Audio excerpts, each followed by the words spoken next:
তাহার মতো তুমি আমার স্বপ্নে কভু ভাসনা তো।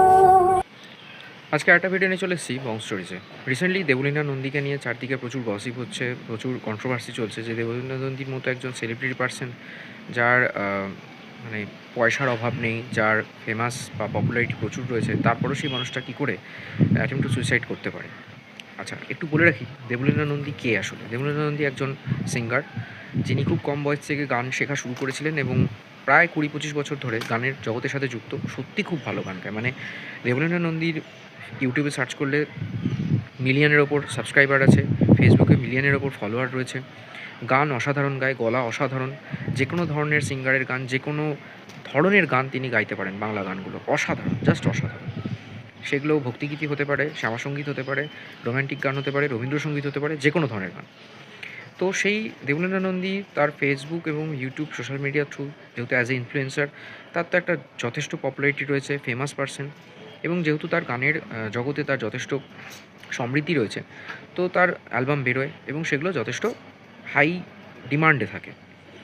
এমতাবস্থায় দেখা গেছে যে তিনি বিভিন্ন ওটিটি প্ল্যাটফর্ম, বিভিন্ন কোম্পানির সাথে টাই আপও আছেন। সেখানে তিনি ধরা যাক কোনো অনুষ্ঠান করতে যাওয়া বা হয়তো কোনো জায়গায় ইনগরেশন আছে, কোনো ইভেন্টে যাওয়া, সব কাজই তিনি করে থাকেন।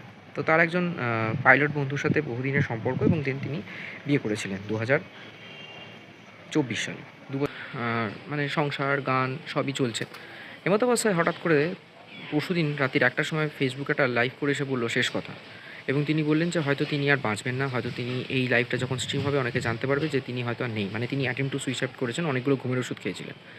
ঘটনাটা কী? ঘটনাটা হচ্ছে এরকমই যে তার হাজব্যান্ড নাকি বলেছে যে তাকে নিজের ব্যান্ড খোলা যাবে না, বা শ্বশুরবাড়ির লোকজন বলেছে যে নিজের ব্যান্ড খুলে নাকি তার এই যে আশপাশে যে বিভিন্ন জনের সাথে গান গাওয়া, টাই আপ করে ইভেন্ট করা, সেগুলো নাকি নষ্ট হয়ে যাবে।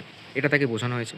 বেসিক্যালি দেবলীনা নন্দী নিজে চেয়েছিল যে নিজের একটা ব্যান্ড করবে, নিজে গান গাইবে, নিজের দেবলীনা নন্দী বা দেবলীনা লাইভ কনসার্ট এইভাবে চলবে। তো সেটা হয়ে উঠছিল না, বিয়ের পর ভেবেছিলেন।